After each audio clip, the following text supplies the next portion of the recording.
Hello, everybody. Welcome back to the live show. This is episode 47. Sorry, I had to look at my show notes here. We've done so many of these. This is Starlight Beacon Transmissions. I'm your host, Eric Mitchell. And tonight on our live show, we're going to be changing things up just a little bit. We are still going to talk one piece of Star Wars news, but then the rest of the evening will be dedicated to a series that has really taken over our binging lives, essentially, even though they released it 3 episodes at a time on a 4 week period. We're going to be talking about The Legend of Vox Machina. I am not going to be doing this alone tonight. Tonight, I am joined by Lavender once again. I am joined by Maggie McDonald, and I'm joined by Kristen. Uh, Thank you all for joining me. We are going to be talking about Legend of Vox Machina here in a little bit. We're going to be talking about Star Cruiser. Hope that you all are doing well and hope that you all are having a wonderful weekend. So far, so good. No complaints. Good, good, good. All right. So, before we get started tonight, though, I do want to share a few thoughts about what is currently going on in Ukraine. And you all can, after I share my thoughts, you all are more than welcome to share your thoughts as well. What's going on is it's wrong on every single level, and you know, I I commend the people of Ukraine for fighting back as hard as they are and as much as they are because that shows that they love their country and they love their democracy and that they are willing to do whatever it takes to keep their freedom and their country and their democracy. So we stand with the people of Ukraine. We talk about Star Wars and we talk about these fantasy worlds and everything like all the time. Um, but we still keep our ear to the ground of what's going on in the world. And I think at the end of the day, it's our job to provide a distraction for people um, with what's going on. So if we can send you to bed tonight with a smile on your face, then we've done our job. Um, so to those that are fighting, we're with you.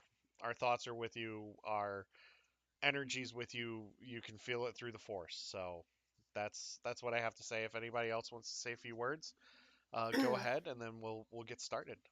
Go ahead. If I swear in Russian, does it count against us? I'll allow it. I studied Russian. I was a U.S. sailor for a Yes. little while, a Russian translator. Um, in that part of my life, if I was still involved in that, I think things would be a lot different for me right now, Yeah. obviously, with the current situation. And my heart's got to all of my shipmates who are monitoring the situation and maybe not being able to, filter it out the way that we are in our day-to-day lives, to have that break from it. It's constant. But in the words of the 13 soldiers on Zmini Island, Ruskaya Karabla Irina Hoy. That is exactly how I feel about this. Okay. You can tell me the translation after I the will. episode. Okay. Anybody else want to share their thoughts before we get started? I'm just going to echo everything you said.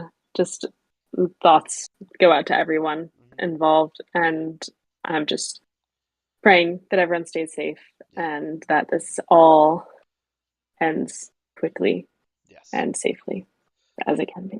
Absolutely. Kristen, Y- any thoughts? Yeah, same. It's just terrible what's happening, and I think it's hard to know what to do from this side of the world, and you just hope that everything can end as peaceful Yeah. as possible, if that's still an option. I mean, it's Yeah. just terrible to be watching and really not, you can't really have any direct impact from where you are, so you just kind of have to watch and hope, and Yeah. yeah, it's hard. It is. It is. But we're here for all of you. If you're anxious, if you're upset, come here and just let it go for a little bit and just enjoy yourself. So, um, those are our thoughts. Our thoughts are with Ukraine. Our energies with Ukraine, and hopefully peace will rule the day.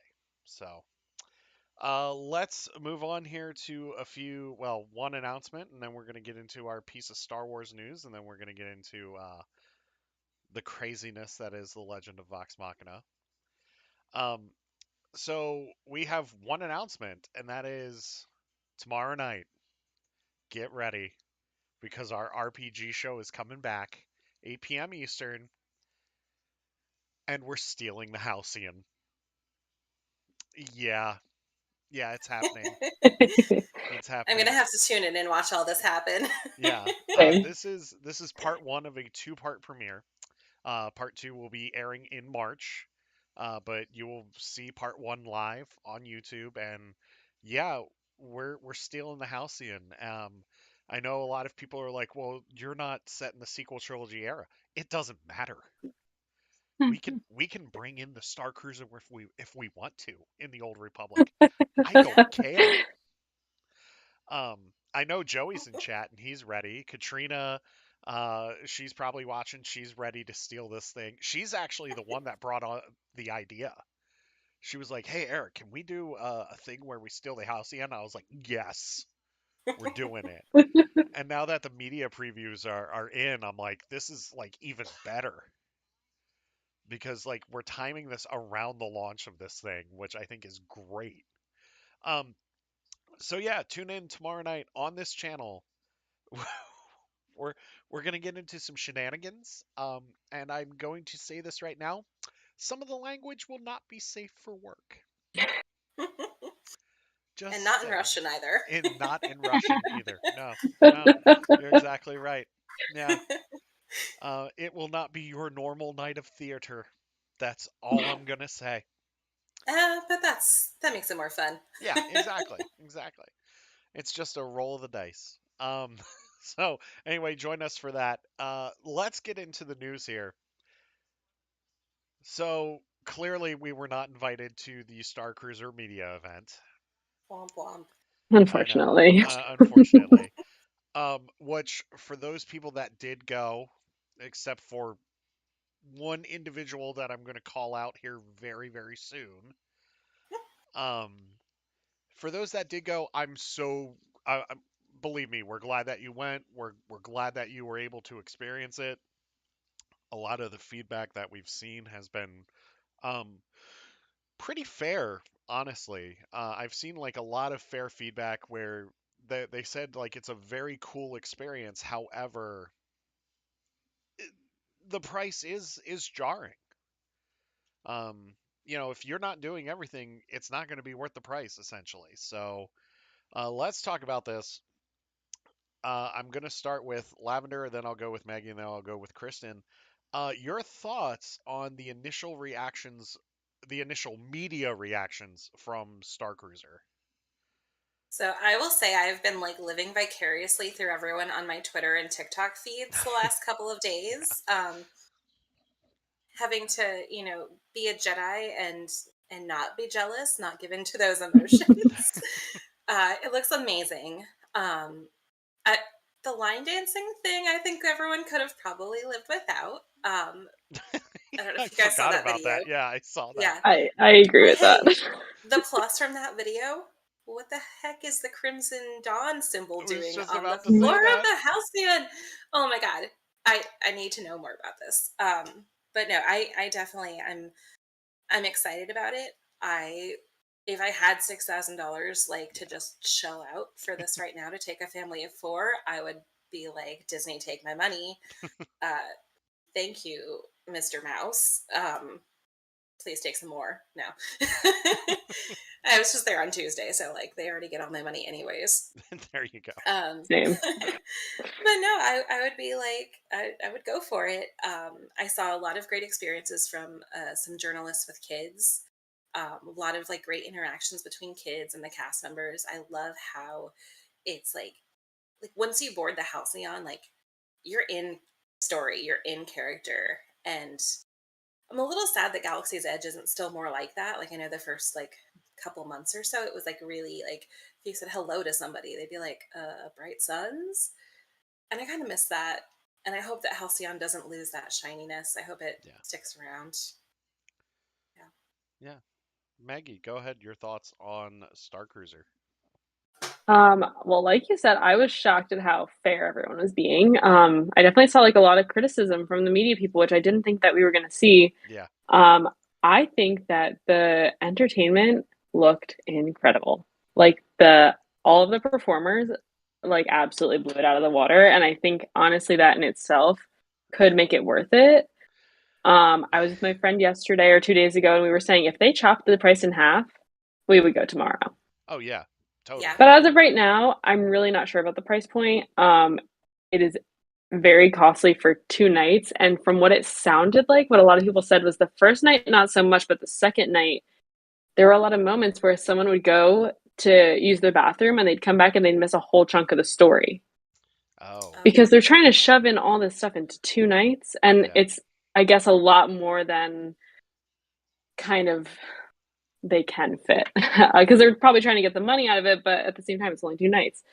But I mean, the fights were really cool. Yeah.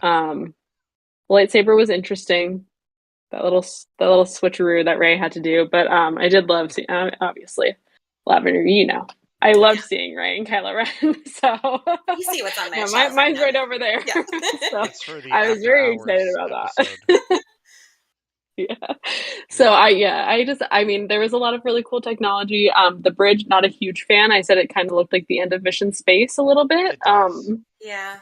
But other than that, honestly, like it wasn't as bad as I thought it was going to be. And just if they decrease the price just that little bit, I Yeah. would go in a Yeah. heartbeat. So I just have a quick thought to tag on to that with Sure. how, with the 2 nights for that price and it being so much stuff to fit into 2 nights, I kind of wonder like if we'll either see them maybe within the next year or so either drop that price point to make it more feasible for people to come, because I think they're really like once the shiny newness wears off, it's going to be a hard sell. Yeah. Like people aren't going to want to do this more than once or twice in their lifetime.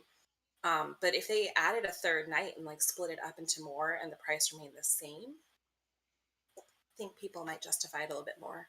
Yeah. I have a thought on that I'll share here in just a minute, but I want to get Mm. Kristen's thoughts on this. Kristen, go ahead. Yeah. I part of me is thinking like my like I do LARP occasionally, and like if they had just marketed it as a strictly like a LARP experience, I'm sure they could have justified pricing, because for these things like outside of a Disney kind of experience, they can get fairly expensive because it is the entertainment, the food, all of that cost. At the same time, I haven't been to Disney for a few years, so I'm not 100% sure, but a lot of the hotels that are like premium kind of quality hotels aren't this expensive, and it seems to me that you can get a lot more out of it. And if you like a structured kind of hotel stay, I think you could probably get something out of this. But when it's so structured to the point where, yeah, you were saying like you can't go to the bathroom without missing like huge story arcs or stuff. I'm hoping that maybe they take a page out of like LARPing and kind of maybe make it less story specific, so that there's still a general story, but you can kind of walk around and get a feel for it, and each character has their own independent kind of backstory. And that was what I was hoping it would be. To me, it's a hard sell because I don't think even if I had the money, I could see myself going more than once. And I think you kind of, for a hotel, want like a home away from home, I guess, where you can say, "Oh, I like this hotel. I've been here before. It feels comfortable. I'd go back." Um, I do understand the pricing from a certain point of view, as far as like Nice. it thank you. It it makes sense from a certain standpoint, but also, yeah, you're paying the Disney tax, you're paying the Star Wars tax. I do think I said from the beginning, if this isn't getting 100% across the board, like incredible reviews, they're going to have to knock the price down because it would be a hard sell if everything was perfect. And clearly, there are things there that are lacking or aren't up to people's expectations. So I think within the next year, they're either going to have to change story, which they haven't really seemed interested in doing with Galaxy's Edge specifically. Um, so like either change the concept and the story or just like I don't know, have one price tier for somebody who wants to be in the story and a different price tier for somebody who maybe just wants to be in the environment and kind of in the Star Wars universe, kind of adjacent to the story. I mean, I think there's potential for them to kind of spread their wings a little bit with the concept. I just don't see them doing it because they've been very kind of like with Galaxy's Edge, they've essentially said we're stuck in this time period, we're stuck in this story space, and we're not moving from it. So I do wonder if maybe there's potential there for at least the hotel to kind of fluctuate between time and space. But as of right now, I'm a little disappointed because I was really hoping we'd get kind of hundreds across the board for it. So I'm glad that the media is being honest, but I really then don't think they can justify the price with kind of the flaws currently in the system. I'm sure they'll adjust, but Yeah. yeah, I don't know. No, I agree with that. I think that what Maggie was saying about the entertainment after that video, we ripped that video a new one, Maggie. Yeah, we did. We Yeah, ripped we that did. video a new one. I I will say I'm this, glad they took criticism. I will say this, the Rhodian technology is incredible. And Gaia actually looks really good. Yes. Um, Mhm. because like when you see that video, she does not look good at all. Um, but I also like one of the weak things from what I heard was the food. The food is like one of the weakest things. I'm sorry, I don't want to eat blue dyed shrimp. Scary, honestly. You know, like I mean, it's the butterfly PT stuff. I'm sure it's yeah, fine. yeah, okay, yeah, I will say, okay, I was very excited looking at the food. yeah. Hi, Um, hi, cat. I I mean, did see the kids pizza that doesn't look like a pizza. Oh, I didn't see that I one. didn't Yeah, I didn't really see much food, which obviously isn't a testament to the food because I feel like if it was actually good, maybe it would have been out there more, but I really didn't see much about it. I I read watched. although there was a review of the food on eater.com Mhm, that they like broke down all the different dishes, and after eating, I mean, it's a food page, like they know what yeah, they're talking yeah, about. I was impressed after reading that. they I said. would be interested to know. Oh, sorry. I No, would go be ahead. interested to know though, like if somebody has. I have food allergies, Mhm, and I also am aware that kids can be really picky with food, especially kind of yeah. outside of like macaroni and cheese type stuff. Mhm. I would be interested to know like what options they have, or is it just like for those kind of scenarios, or if it is really just like here's the food, Um, eat it. so so I saw a photo of the menu, and they said like if you have food allergies or like specific diets, just let your server know, and they'll find something Yeah, for you. I will yeah, say Um, Disney is really accommodating with yeah, that. I was vegetarian yeah. for a long time, and there was always stuff that I could find. My daughter has a dairy allergy, so it's not, you know, Yeah, if they're doing it in the parks already, they have to yeah. be ready to accommodate that fine. there. Yeah, Yeah. And Yeah. and the kids menu, like the kids menu is on the side, and the kids menu actually looks like pretty legit. Like it looks like mac and cheese and pizza, and I think spaghetti Kind of was like on there Docking too. Bay 7, Yeah, it's where they similar just to have like what. Yeah. spaghetti Yeah, and marinara yeah, yeah, sauce yeah. at Docking Bay 7. yeah, I mean, I don't want to break the magic. It is very, very close to Galaxy's Edge. Hmm. So yeah, they definitely have kitchens close that if someone does need something else and they do not have it there, I'm sure that they can go over. Mama Melrose is right there, Galaxy's Edge is right yeah, there. I'm Hmm. sure that they can find something for people because it's not like it's out in the middle of nowhere like a lot of the other hotels are. yeah. So That My is the dad one would good be that thing. guy asking for a plate from Mama Melrose's. He's like, can Please I to get Mama some Melrose's. meatballs? And he always orders something off menu there too. That's Oh like my his gosh, favorite it's so restaurant. funny. He Also, orders off menu, and like I'm sure if if we all did this, he'd be like, "Blue shrimp? No, I think I'm gonna have spaghetti with meat sauce and some meatballs. yeah. Can you get that sent on board for me?" Yeah. I'll take a burger from the Sci-Fi Drive-In. That would be my kids. Like, well, Disney's right there. Can't we Yeah. just like I mean, it go somewhere? literally shares the parking lot with Hollywood Yes. Studios. Yeah. One of the things that we haven't heard much of is the Batu Day. When it I comes heard to a that. little bit about it Yeah. from cast members. I did hear some stuff from cast members about it. Now, I heard you do get two Lightning Lane passes, one for Rise and one for Smuggler's Run. So that is very good. And apparently you're on Batu the whole day. You can leave. Okay. You're allowed to leave. But I don't know if this was just for the media event. They were able to build a free droid. Th- But like they weren't my roommate works there. She was not told. So the people were coming in and like they were like, "Oh, like we're here to build the droid," and everyone's like, "What are you talking about?" So I'm guessing it was probably just a media thing, is what Yeah. my guess is. Mhm. I don't think they're giving every guest a free droid. I don't think we have the materials for that. No. So, but I think that for at least for the media preview, they did have a lot for them to do on Batu. But I have a feeling like when more regular guests come in, they might be exploring the rest of the park a little bit more. But they do get a food voucher too for Docking Bay 7. Oh, well, that's good. That's good. And they will make you an Oga's reservation if you want one. Oh, cool. Yes. Um, So so let's talk about the merch real quick, and then we'll get into Vox Machina. Um, so there's some pretty cool merch for this thing. The lightsaber hilt is pretty interesting.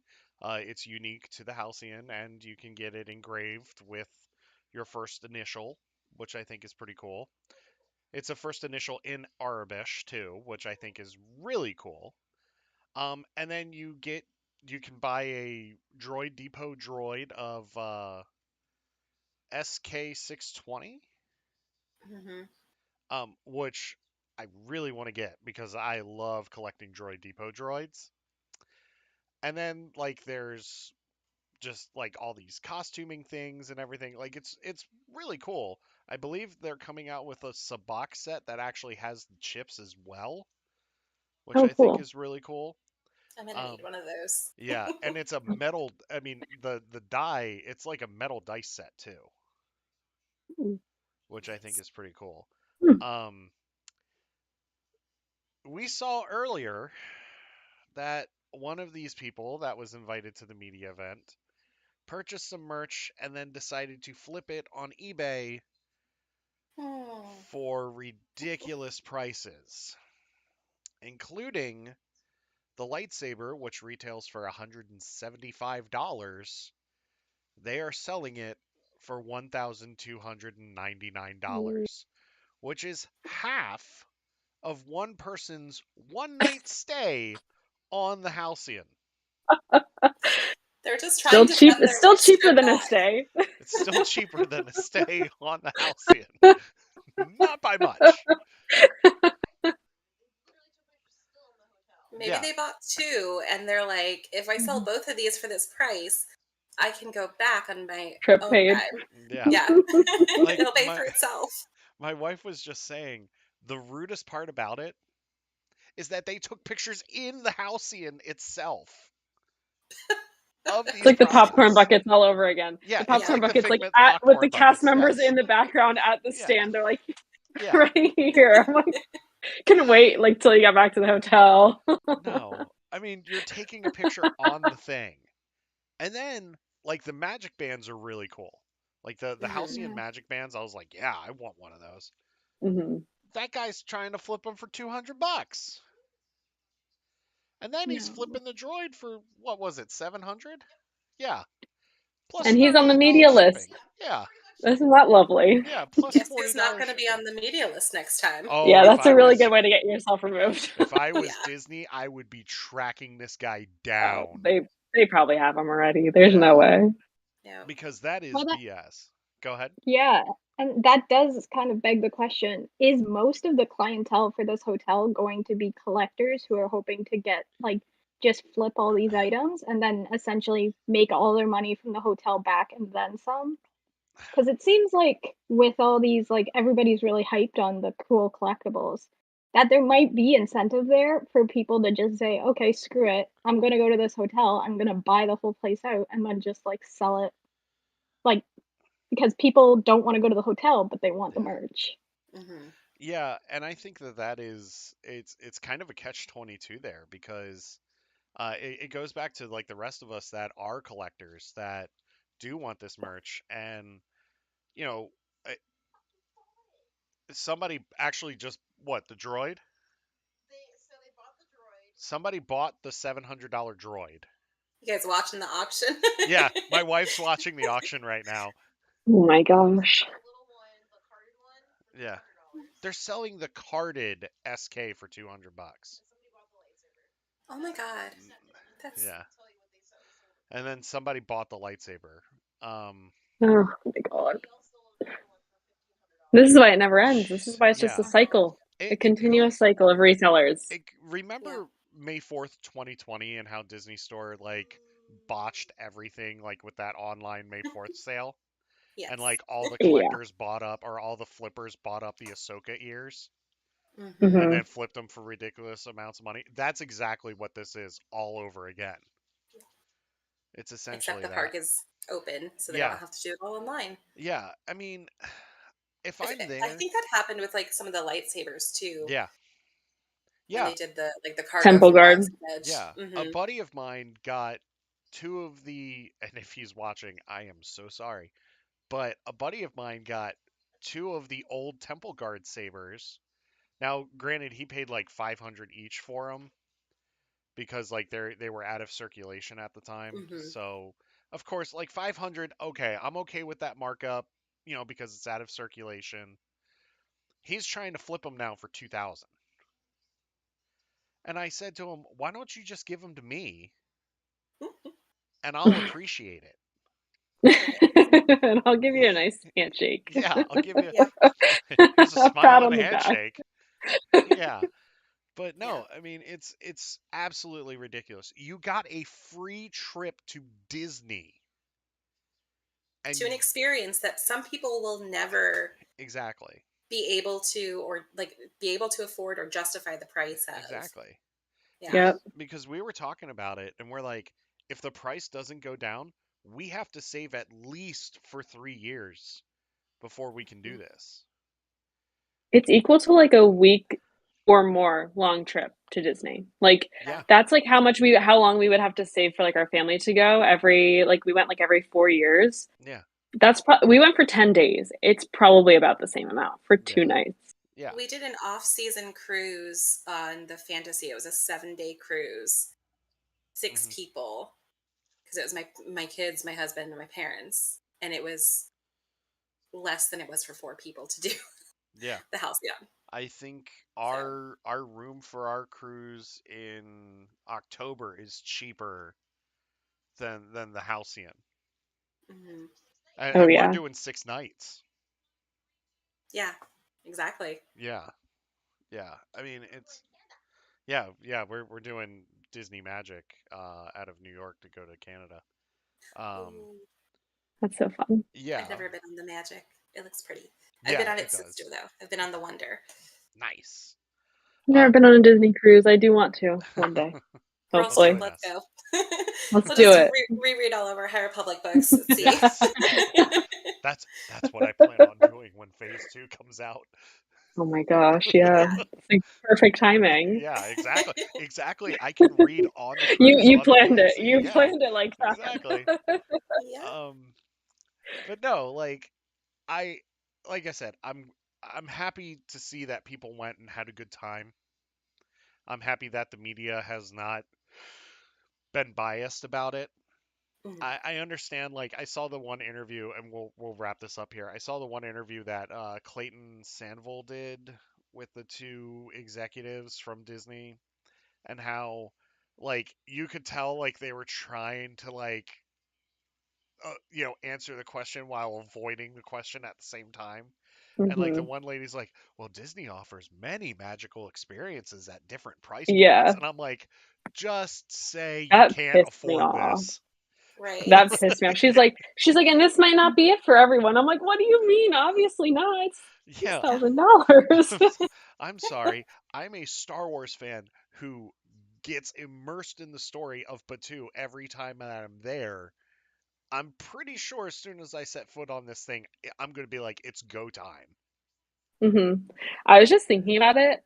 That's a year's rent for me. Yeah, So basically, like every year, I'd have to just save my rent. yeah, Equal, like I'd have to pay my rent and then save my rent for the whole year to be yeah. able to go. That's crazy. Hmm. I Mm. will say, so the fact that it's so crazy outside of my price range now is actually going to play into my favor because I am going to save up. I am Yep, going to do it at some point. yep. But this gives me plenty of time to develop backstories and Yeah. wardrobes for my family of four. Oh, yeah. And I will pass out either from exhaustion or being overwhelmed when we get on board after Just sewing pure garb for excitement. four Yeah, people. Sorry, I've yeah. become a cat tower apparently. It's okay. I mean, and like Where are you going to go from the there? only thing that like the only people that you can do this experience with, I believe, are diehard Star Wars fans that would Hmm. appreciate the experience. Absolutely. Yeah, I will Um, not be bringing my family with me. no, I No. would not They will bring not my family appreciate it. either. My parents would hate No, it so much. My mom would be like, no. "Oh, cute My Star Wars." my mom would be like, "Oh my God, it's Chewbacca. Why is this thing walking around here? Why can't I go outside? What do you mean Where I can I can have only a go to this cigarette? section?" No, my mom doesn't smoke, but what do you mean My I can't parents go to both do. this section? What do you What mean? do you do? I didn't even think about that. Yeah. You know Do they what, have a smoking reviews section?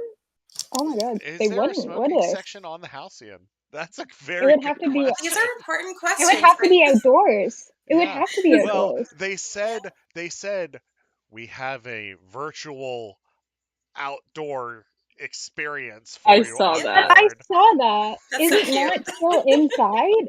Is the It It's outdoor looks like No. section still land. not inside? It's it kind of looked like it was It's like inside. it's fully enclosed. Yeah. Yeah, Yeah, yeah, it Yeah. just has that like thing the is fully open like enclosed. sunroof, I think, Yeah. because they said Hmm. you can get fresh air in there. And I was like, so they didn't close it up. But okay, I'm sorry. It's Florida. Yeah, yeah, Yeah. What happens when it rains, which it inevitably will? Like, is there Yeah. I exactly. something we can I don't do know. over I it? mean, it's funny. Yeah, and my wife was just saying you can't even smoke in the parks anymore. Like you have to be like No. Right. 150 feet like outside the entrance. My Hmm. I will say my parents are lifelong smokers, which I do not Yeah. love. But like when we go as a family, my mom can go a whole day without taking a smoke break. My dad, on the other hand, like walk through the turnstiles. I didn't have a cigarette before I came in. Walk all the way out. Walk all the way back Spin the in. magic pan. And then like you get to Smoke. like the Spin other the end of the magic park, pan you get to again. like Galaxy's Edge, and my dad's like, I need a smoke break. And I'm like, is Dad, it we worth just got it? here. So yeah, I will say it's been rough on them, but I also don't Like, really like, sympathize. like Pizza Rizzo You're like would it's be like fine. the only place in studios. Like I think you could get away from smoking. Like get away with Only in the smoking. party. Only in the party Oh, room oh, upstairs, yeah, though. exactly, Yes. exactly. And Rizzo himself will come out and just start chain smoking. Oh yeah, he's Bunch of absolutely a cigars. smoker. Yeah, All yeah, the with all the little New cigars. Jersey rats. Yeah, exactly. Him, Gonzo, and the rest of the rats. Yeah, you want your Um, pizza? I found a cigarette butt in my pizza. Oh, it's there for character, sweetheart. That's how you know you're in New York now. Yeah, exactly. Exactly. Are we done talking about this thing until we steal this thing tomorrow night? well, I just have one more like kind of Sure. thought, and it goes back to what you were saying. I am really looking forward to the reviews of the Disney vloggers who need to do everything Disney related, but Yeah. are not super into Star Wars. Yeah. Mm-hmm. I am so looking forward to what their thoughts are because, as you said, it's really made for die-hard Star Wars fans, Yeah. but there will be a group of people who are not die-hard Star Wars fans who still will go to this because it's Disney Yep. and it's themed. Yeah. And Mhm. I am so intrigued by that kind of viewpoint and like what will they get out of it Yeah. that maybe we as Star Wars fans would already get out of it because we are just happy to be there. But Mm-hmm. people who are like, I need to be there for the content, I need to be there for the experience so I can like go back and brag to my friends to say I've done it. I'm Yeah. just so interested to kind of see that kind of viewpoint on things. Yeah. So To go on that point, for those people, I'm sorry, Mickey and Minnie and Goofy are not going to be dressed in Jedi robes in the Crown of Oh, Corellia ballroom or dining it's not room. Star Wars weekends again. Man, it's not Star Wars weekend. You It don't look, get to they're see just Boba Fett do the Running Man. they're trying to beat it with that little dance lesson. They're trying to bring Yeah, back the yeah. hyperspace hoopla, but It's Yes. nothing it's will beat it. it's the Crimson Dawn line dancing lesson. That's what Darth we have Maul to call it. it's just like Yes, heel Oh toe, yeah, heel only if Dar- toe. Darth Maul's there. I will Darth not go Maul and unless Darth Kira Maul's are there. actually the instructors. They're on the balcony. You don't see them. The Um, Pike Syndicate shows up and is yes, just yes, the like, Pikes woo! show up drinking Which, their water. I have to wonder, like the fact, because we haven't heard anything about the Crimson Dawn little tie-in thing there. I'm like, Yeah, is it just an Easter egg, or is there stuff like that that's on there so that eventually, if they want to change theming, they yeah. could. They Well, could Han and possibly Leia show up. novel. yeah, yeah, that's true. The Han and Leia novel. I will also say this. Um, Going back, Kristen, I think it was you said something about changing, like it had the opportunity to change time. Yeah. Do like a year of High Republic experiences because we know like this thing was built during the High Republic. Like, do a year of High Republic I just experiences. need to see Buryaga IRL Oh my But it's because God. my already life will be it's already made. old. I'll go Yeah. pass away and I'd be fine.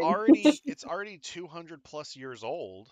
Hmm. You Hmm. mean to tell me Yeah. that you can't really do a High Republic thing and then like in like May or whatever or like during wedding season have Han and Leia's like show up on their honeymoon on the Halcyon? Oh my god, that would be Like Oh my god. amazing. seriously. Yeah. You Or have the even like yeah. they could do like because they've tied it into the original trilogy, Yeah. they've tied it into High Republic. They could do Clone Wars. Like they Yeah. could do like a chapter. They could really do it as like a long-term kind of movie Yeah. style, like chapter by chapter, story by story. Yeah. And then I would love it if like that's what they did and you there's then the reason to go back because I Yeah. think right now I can't wrap my head around a hotel that doesn't have a reason to go back. Yeah. And this Hmm. just doesn't. It doesn't. Once you've completed the story, you're done. There's Yeah. nothing there for you after that. And I think it would just be the perfect because people have been begging for them to do this with Galaxy's Edge. They've been Yep. begging them to bring original trilogy, Clone Wars, High Republic. And because they were so absolute on locking it to a certain time in the press kind of leading up to um, It's Rise the of park Skywalker. opening, Yeah. yeah, they were so dead set on this is never going to be an original trilogy timeline. No, this is just going to be this set time period. The hotel could do so much. And Yeah. even like don't charge people like don't make the experience like I could see them okay, if you want to stay at the hotel, it's this amount of money. If you Yeah. just want the experience of going in, experiencing the entertainment and the food and coming back, make that like I don't know what a price for that would be, $800 or something. I would be much more willing to give like between three to six, $700 Yeah. for like And just a then just walk not around stay over. experience. Yeah. Yeah, and it's like a day's worth of food, entertainment. Yeah. That's justifiable to me. It's like once you bring a hotel experience into it, it's then kind of like I don't know. But if it's just kind of like a second experience that adds to what's already at Disney, Yeah. why not go for it? That, and from what I've heard, you don't spend much time in your room anyway at this hotel. So what's the point in even paying for the hotel experience Right, yeah. if you're Right. like barely going to use it? I think we've talked about this enough until we get the uh, the first voyages that are going to be happening very soon. I know Sarah and Steven from Princess and Scoundrel will be on one of those. Dano from the Dano channel is going to be on those. Few people that did not make the media event that are actually on the first voyages. Well, I'm curious to see their thoughts when as we go through there. So let's move on here. Um, Now, Lavender, I know you have not watched Vox Machina, I and haven't. I'm sorry. I don't want to spoil things for you. It's I don't. okay, because I am going to watch it. Yes. Actually, I might start watching it tonight. Good. That would be Fingers awesome. crossed. Fingers crossed. Hopefully you don't fall asleep. Stars align to everyone to go to sleep, but not me. Yes. Well, I So want to. I will. Oh, Yeah. go ahead. I said I just want to thank you for joining us for this bit to talk about it, and I'll see you next week for whatever we have planned. We'll talk this week about what we have planned. All right. All right. Good night, everybody. May the Good force night. be with you. May the force be with you. Hey. Bye. Bye. All righty. Let's move on here. I'm gonna just give Lavender just a couple of more seconds here to get through. There we go. All right. So let's talk about a certain Amazon TV show that is based on a Twitch channel that plays Dungeons and Dragons, which is what we kind of loosely based our RPG show on. So let's talk about the Legend of Vox Machina here. The first season just wrapped up last week. Yes, yeah. Yes, last week. First season was 12 episodes. I believe it did get picked up for season 2. It did. Yes. And I gotta say, before we get into the spoiler thing here, this show came out of nowhere for me. And I gotta tell you, I started seeing the concept art and I was like, this is pretty cool. And then like that red band trailer hit. And as soon as that trailer got done, I said, I'm in. Let's do this. January 29th can't come fast enough. And then we got to the premiere. So my spoiler-free thoughts, I love this show. I absolutely love this show. It's awesome. It's so much fun. It's very dramatic. And I will say this, it is very violent. And it Yeah. is not for kids. Yeah. Kristen, your spoiler-free thoughts, and then Maggie, your spoiler-free thoughts, and then we'll get into this. Yeah, I totally agree. I will say though, for as much violence as they show on screen, um, the stream itself had a lot more. Yeah. Um, yeah, so I kind of grew up with the stream first, obviously, and this show kind of happened while I wasn't around the community very much. I kind of dropped off after the first campaign.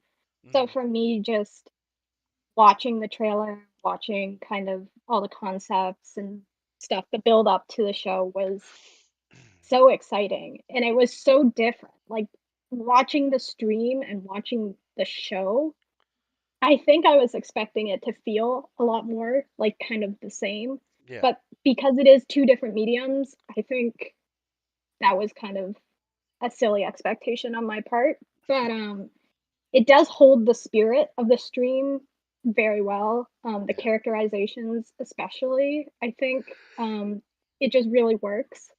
Yeah. Yeah, I mean, it is interesting to go from kind of the stream where you're hearing all the thoughts of the characters kind of in real time as they're like, there's always external dialogue from the cast as they're making decisions and whatever. So going from that to just hearing character dialogue and nothing else. I remember watching the very first clip that came out, and I was like, "Oh, I don't know how I feel about this," because it Yeah. was really you're just so used to like, "Oh, this is why this character does something. This is why this is happening," and to just I've already seen like I watched the stream, so I kind of have a pretty good idea of what's happening in the scenes. Hmm. But you kind of have to go back and be like, oh, that's why they did that because this Hmm. happened and this happened. So it's just kind of like rejigging um, the kind of the way you think about it. Hmm. But yeah, I guess it was just to me, it felt like a really pure adaptation. Different, obviously, but true to the characters, which I think was obviously the most important thing that the character the characterizations kind of stayed the same across the board from the stream to the show. Yeah. Um, and I was a little afraid that they kind of downplay different kind of character aspects or, Scanlan's a very out there character. I was like, I really hope they don't kind of bring him down to a more like TV acceptable kind of Yeah. content level. I know it's an R-rated show, but still you're never sure how much they're going to censor with something like this, even though it is R-rated and they were saying, "Oh, you'll see everything that was in the stream as far as like nudity and violence and stuff like that." So I think it was just nice to be able to see kind of that statement come true with the show because they just didn't hold back, and I appreciate that because it, as a longtime fan, it definitely made watching this show super enjoyable. Yeah. Uh, I agree. It definitely captures the spirit of the campaigns. Absolutely. And yeah, Scanlan is not held back at all in this show. No. Especially from the very beginning of the first episode, Scanlan is not held back At at all. all. Um, Maggie, your thoughts before we dive into spoilers? So I definitely come from like a completely different place than you both did. I've never watched Critical Role ever. I love Matt Mercer because I love Overwatch. So of course I've seen like clips of it and stuff. But I've never participated in a D&D campaign. I've only really watched like my friends like on streams and whatever. So when you were the one night we were just in chat and you're like, want to watch it? I was like, why not? And Yeah. I love it. I was like, all right, I think I need to watch the actual campaign now because I loved it. And I think actually seeing it from like an outside, like not knowing anything was like very exciting because there was a lot, like, I mean, there was obviously things that happen and I had no clue. I had no clue where it was going. And it was very, very exciting. I loved it. I absolutely loved it. Yeah, it's such a great show. And those 12 episodes go by really, really fast too. Um, so let's dive in here. We'll do this 3 episodes at a time, I guess. So the first 3 episodes, the first two actually, have it's the introduction of Vox Machina, and they have to fight a dragon who may or may not be voiced by David Tennant. Which I gotta tell you, hearing David Tennant drop the F bomb like not even a minute into the show, I thought was fantastic. Um, I will say the beginning of that show is so brutal. Oh Like my when gosh. when you see like those adventurers come in and they're like, "All right, yeah, we got this," and like the dragon just wrecks all of them. Mm-hmm. And then we get to Vox Machina and their tavern brawl, and during that time, Scanlan may or may not be hooking up with the innkeeper's daughter, uh, and singing singing her songs because he is the bard after all. What did we think of the tavern brawl? It's a great introduction for them, is it not? Yeah, I think it really kind of solidified. the characters, as far as like their personalities and who they are within kind of the scope of a battle. Um, I also thought the song that played over that scene Yeah. personally should have been the theme song for the entire show. I was kind of disappointed that it wasn't because it just hits so hard. I cannot speak highly enough about the music, but specifically this song with this scene and kind of just all the action kind of flowed with the music. I Yeah. loved this scene. I loved kind of the way the characters interacted with each other. Hmm. You learn a lot about the characters just from this scene alone, I think. And yeah, it was just really fun. It was a fun way to kind of start off the series before Yeah. going into anything kind of too deep, too kind of in depth. Yeah. Yeah, I really love that's probably one of my favorite scenes, I think, out of the entire series is just them all kind of fighting and, Vex and Vax kind of with the money and Yeah. fighting together. It was just very well choreographed from like an animation standpoint, and Yeah. I really enjoyed that. Two of my favorite things happen in that scene. It's when Grog chops off the guy's hand and keeps it as a souvenir, and then gives everybody the finger with it after the fight. And then when um the uh the werewolf or like the dog man like roars in Keyleth's face and Keyleth throws up into his mouth, I think is just brilliant. Because I mean, what better way to take out somebody than to like throw up in their face, causing them to throw up? Like it's so great. It's so funny. Maggie, your thoughts on the tavern brawl?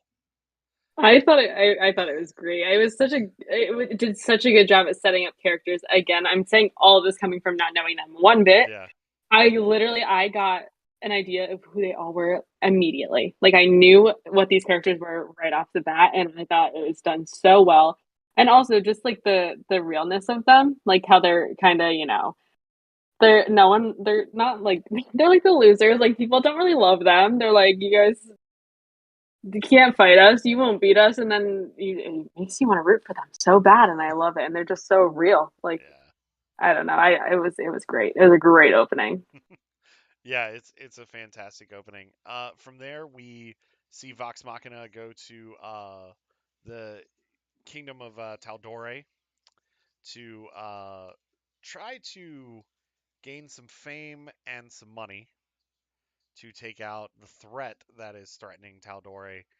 And here we are led to an easily led wise council. This is a council that does not have any faith whatsoever in Vox Machina. And here we find out that Vex has a gift where she can detect dragons. And she always thought it was this one elf, but turns out this dragon that she's detecting is actually the captain of the guard, voiced by David Tennant, which I kept thinking of Scrooge McDuck dropping F bombs. Like, I just want Scrooge McDuck to do that now. Um, and, they're sent to this, I forget the name of the place, but they're sent to this one village to try to take out the dragon, and there they meet this family, and this is where it gets real, and it gets real fast. Where Pike is uh, asked to bless this family and bless this village from not being destroyed. And she claims that she blesses them, but we turns out this dragon has rampaged through the village after kicking the living crap out of Vox Machina, and this family that they encountered has died, and the son who Vax had, yeah, it was Vax, right? Yeah, I get them confused because like they have like the same name. Um, he had bonded with this kid during that time, and the kid dies in his arms. And I got to tell you that scene, it gets real and real fast. Um, and I think Scanlon has the best line of the show where he's like, "Guess we're killing a dragon." Like as he's warming up his guitar. Hmm. Um, am I skipping through a lot here or No. I no? think no, I think pace is good. Okay. Yeah. Um, we find out that Vox Machina is now tracking somebody that they suspect is this dragon or involved with the dragon, but they go through this portal and there they find after they think that it's the elf that is the bad guy, but he's actually the good guy, and he's stabbed by the captain of the guard. And here, Vox Machina find a portal to the dragon's lair, and this is where it all goes down. And this is where one of the most brutal fights I have ever seen in an animated show has ever happened. If you watched Invincible, this gives Invincible a run for its money in terms of cartoon blood and violence. Um, Here we finally get to see Vox Machina work together, and Scanlan throwing people into the dragon is a lot of fun using Scanlan's hand. Percy using his gun is pretty cool. I mean, it's such a great fight. It's so much fun to watch. Your thoughts on the fight with the dragon? Yeah, I can go. I will say before that scene happens, Yeah. I did kind of find it funny, in the show, in like the stream, Vox Machina kind of has a bad history, with children. This Oh. was mentioned on my Twitter timeline. They're not the nicest to kids. So I can't recall if this scene actually happened, the scene in the TV show, or if they were just trying to condense a lot of stuff for time. I'd have to go back and double check. I just think they definitely come off as a lot nicer They in do. the show. Like the children scene really kind of humanized them a little bit.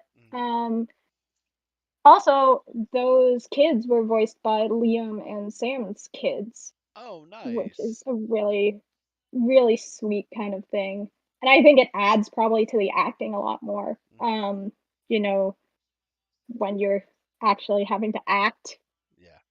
like you're just seeing your child die, I can only imagine kind of how crazy that is in itself.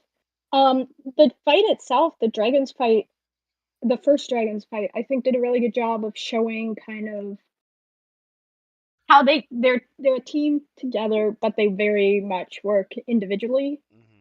And I think that was kind of like a small arc that they had within those first two episodes was, they're a team, but they're not. They're kind of in it for their own reasons and they Hmm. just are together because it's the most kind of viable option for them at the time. And I kind of really liked seeing the development of them as a team but dysfunctional go from that kind of beginning to slightly more functional at the end at that last dragons fight. And I just Hmm. think it was like, I don't know if it was intentional or not. It felt intentional, but just seeing them kind of go from, I think Keyleth brings it up in the beginning, is just like everybody's in it for themselves, Hmm. um, to kind of at the end that more well-rounded, developed team.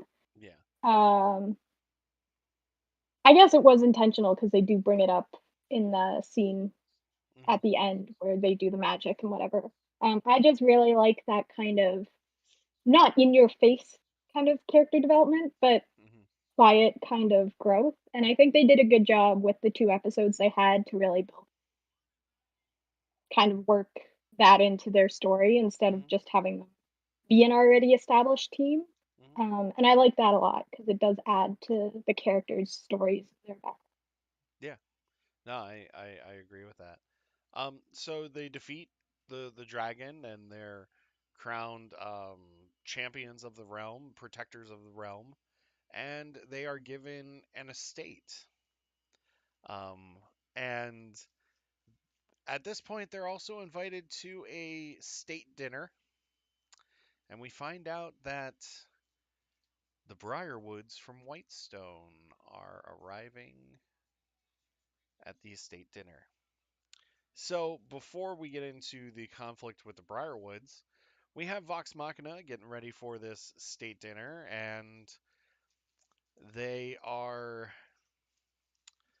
We see that they are a little unconventional when it comes to getting ready for this dinner. They're trying to get to know each other better by living together, I guess you could say. And it's it's pretty funny. But then they go to this estate dinner, and Percy says, "Well, I'm going to teach you manners, and I'm going to teach you how to act." And Percy's the one that ends up not acting the way that he's supposed to act, especially after he sees the Briarwoods. And from here, we find out that pretty much Sir Briarwood or Lord Briarwood is a vampire, and Lady Briarwood may or may not be a witch. Who knows? And so Vax decides that he's going to investigate their room while everybody else provides a distraction to the Briarwoods. And we have a confrontation between Vox Machina and the Briarwoods, which leads me to my favorite bit of the show. And Maggie, your laugh says it all. We need these sweatshirts. I need it. I just need to buy it. We need these sweatshirts. We get to hear Scanlan sing Pull My Beads of Love. And if you have never heard that song before, Go you are in for have a a real listen. treat. Because I'm not going to describe what it is, but yes, he's distracting these dinner guests while Vox Machina is fighting the Briarwoods. And here we really start to see Percy lose control of who he is. And we start to see this demon taking over. Percy is Percy's from this city called Whitestone, and the Briarwoods were Whitestone's allies, and they ended up coming in and usurping the throne, killing Percy's family, and killing his sister, essentially, causing Percy to go on this dark path. And Percy's vowing revenge against the Briarwoods. I will say this: Grog has one of the best fights in this episode against Lord Briarwood. They go blow for blow, and it isn't until Pike really gets hit by some dark energy from Lady Briarwood that the fight does go awry. And Percy, like the Briarwoods barely escape, and Percy starts interrogating the Briarwoods valet and shoots his hand off. Does he kill him? No, he just Mm-mm. shoots the hand No. off, right? Mm-hmm. Yeah, Percy kills so many people in the show. Um, and then Vox Machina is under arrest for assaulting the Briarwoods, and now they're trying to get to the bottom of what is going on in Whitestone. And that's the end of episode 3. Your thoughts on episode 3 before we go to 4? I just thought that it was a great, for me, it was just such a great like end to the opening. Yeah, It made you want to come back. Like you're like, I need to know what's going on. Like, who are these people? Why does he have such animosity towards these people? Like, I mean, you get a little bit of the story, but like not nearly as much as you get later. yeah, And I was definitely like roped in right away. I was yeah. like, ready for the next week to happen. I I will say this. I love how it sets up the conflict for the season, like sets up the Mhm. big bad for the season. Kristen, your thoughts? Yeah,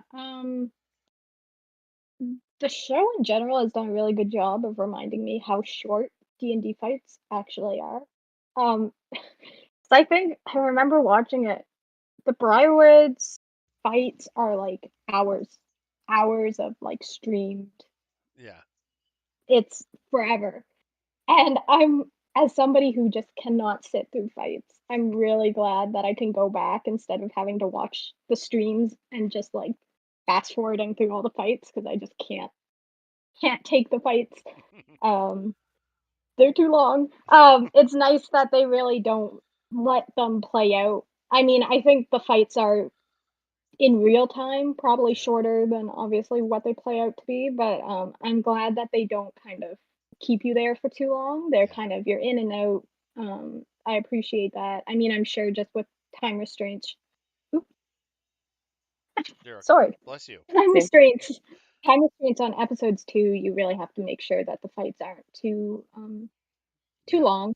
And yeah, it's just I think this was the point where I was like, okay, this is a really good D&D adaptation Hmm. because they had all the everything that kind of makes Critical Role a D&D show in the animation, Yeah. but it was more subtle and I really liked that. I liked the subtlety of, you know, the magics and the different like class and race abilities. Hmm. It just felt very smooth, and Hmm. I'm glad that they were kind of able to integrate it in a way that wasn't so in your face. Kind of this is D&D, and it's nice because like the people who know, the people who don't, it doesn't really make a difference. Yeah. Um, and so yeah, I just think this first kind of big fight with the Briarwoods, I think it did it more for me than the fight with the dragon, but really Yeah. kind of showed how magic works and Hmm. how each member of the party, how their special abilities kind of work.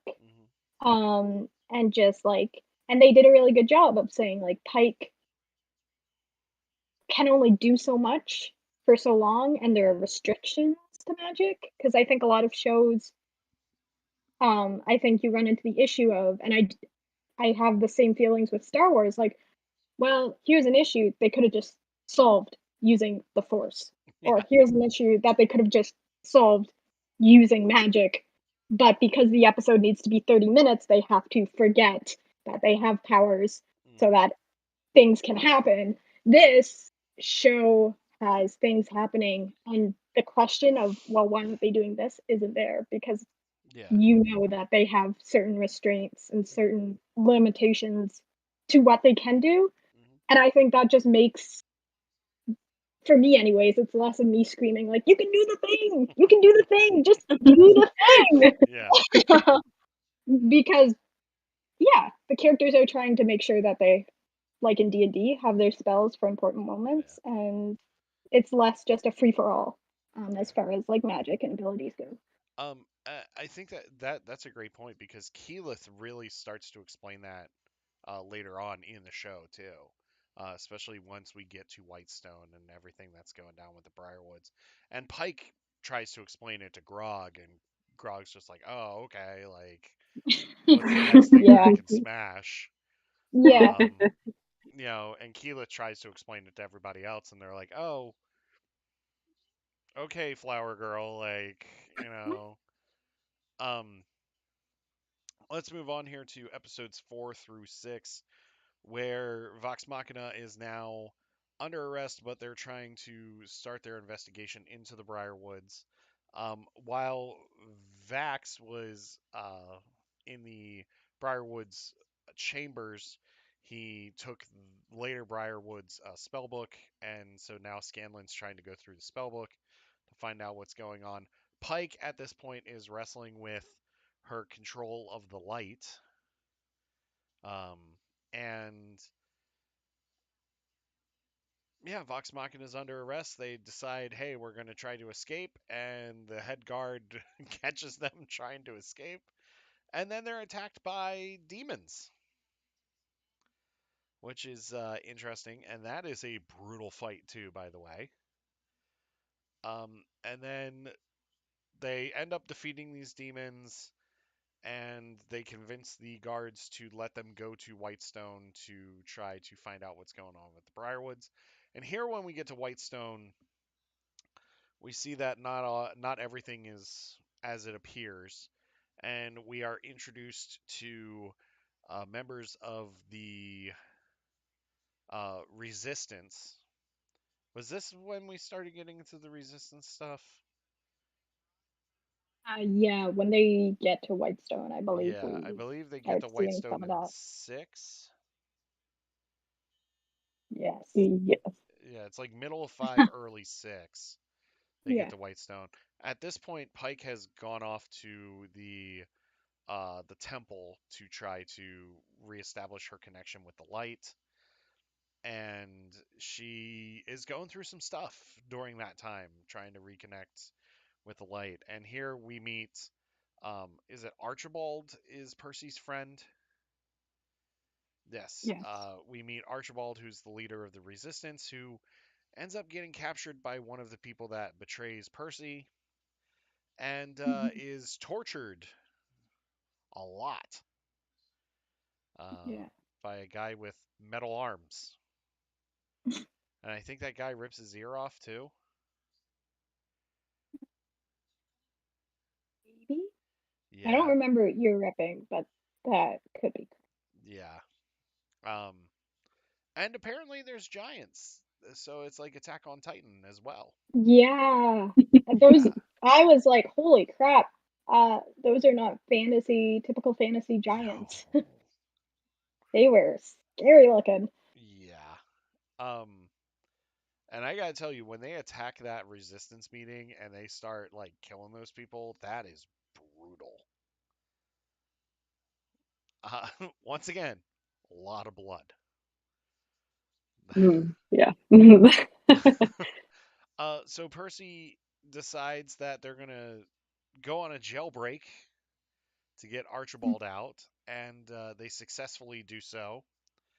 But Percy has some unfinished business with one of the people that was keeping Archibald. I don't remember this guy's name. I'm sorry. Uh, but it's written on his black powder gun. Was it Anders? Was it Professor Anders? Anders was the silver tongue one. Yes. So So he's after this dude dies. after this guy, this was big kind of muscle man, right? No, this was the short, fat one. There's too many guys. Yeah. Um, I should have written down characters. I know. I yeah, remember like zero of their names. The Yeah, all those sorry. the ones on the gun. I feel like I should know their names, and I Yeah. am letting myself down by not knowing their names. If only I had some other people in chat that could, tell me the characters' names. Um, but yeah, Percy kills this dude too. Yeah, Um, brutally shoots him in the face, and Percy loves to shoot people in the face. I'm noticing Yeah. yeah. throughout this thing, and so One shot, one kill. yeah. So then they decide to go after this professor that in order to go after him, they have to. Was this when they were also going for Cassandra? Yeah, they were going for Cassandra at the same time. You find out Percy's sister is still alive. And so they decide to rescue Cassandra and take out this Professor Anders. But in order to do so, they have to cause a distraction to get the guards away from the house. So Scanlan decides he's going to burn this one dude's house to the ground. And that's Scanlan gets his ass kicked in that fight, Yeah. but Scanlan Scanlan holds his ground really, really well during that fight too. So while the beatdown is going on, that's what I call it, the beatdown. While that is going on, Percy and the rest of the party are trying to rescue Cassandra, and they have to deal with Professor Anders, who is now gifted with a silver tongue and can control people using his silver tongue. And he pretty much turns the party against Percy, and Percy then has to fight the party and fight this dude. And Percy ends up uh, using mathematics and angles to curve a bullet, essentially, and take out this guy. Takes out the bottom of his jaw and his tongue, and then shoots the dude in the head again. And so Professor Anders is off of his list, and this is where we start to see the demon like really starting to come up for Percy, because Percy's no longer in control, especially dealing with everything. Cassandra dies essentially and is brought back to life, and don't even get me started on that bit because she's freaked out about that. So then they decide they're gonna infiltrate Briarwood Keep, and so that's when it gets real, and we see Percy dealing more with the demon. Oh wait, we have to go through the zombies first. Yeah, Lady Briarwood Mhm. unleashes a horde of the undead, and Scanley gets bit. Uh, and you think that he's going to turn into a zombie until Pike shows up and saves the day, healing him. And that's when Scanlon gives us another great song about Pike and the rest of Vox Machina. And I got to tell you, that music during that fight is brilliant. The music during that fight is so good. And Pike Yeah. is with them the rest of the way until they get to Briarwood Keep, and then we get the final showdown with the Briarwoods. And by this point, the town of Whitestone is actually rallied with Vox Machina to try to take out the Briarwood threat and reclaim their home. And we get to these 3 episodes where they have the final showdown with Lady Briarwood and Lord Briarwood, and let's just say it is brutal in every sense of the word. Especially, and I don't want to say it's brutal as in the fights are brutal. I want to say character development. These characters go through a lot in these last 3 episodes here. Um, Especially like Keyleth with trying to figure out her powers. Uh, Vax is trying to figure out his feelings for Keyleth. Scanlan and Pike may or may not like each other. Grog is Grog. Vex is trying to keep the entire group together, and Percy's trying to fight his inner demon. And it does. If anybody wants to explain these last 3 episodes, go right ahead. uh, I wish they were longer, if I'm Yeah, gonna be straight up. It felt, and this is by no one's fault, but it did feel incredibly fast yeah, for the biggest kind of, and it was 3 episodes, so yeah. when that feels fast, you have a good show because you want to see more. Um, I do wish, like, I'm glad we got a bit of Briarwood backstory, Hmm. as far as that goes. I wish we had more. I mean, I really wanted to be a little more connected to the Briarwoods and their kind of thing. But in the end, she's a necromancer, he's a vampire. They're not traditionally good characters, so it's like, No. whatever. um, yeah, it's always interesting for me because with D&D, you visualize things to be how Yeah. you want to see them in your own head. Obviously, you have some drawings and Matt lays it out on the table, but you don't really know what it looks like. Hmm. And I just, as big as it was, I thought it was going to be bigger. I thought the Yeah. ziggurat was going to be much bigger, and like I don't really know what I was expecting, but I was like, oh, that's a little small.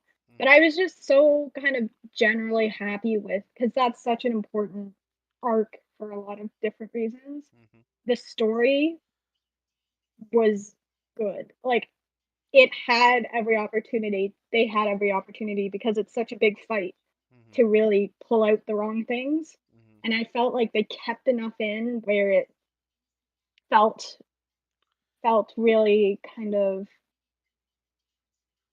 again, true to the original story. Hmm.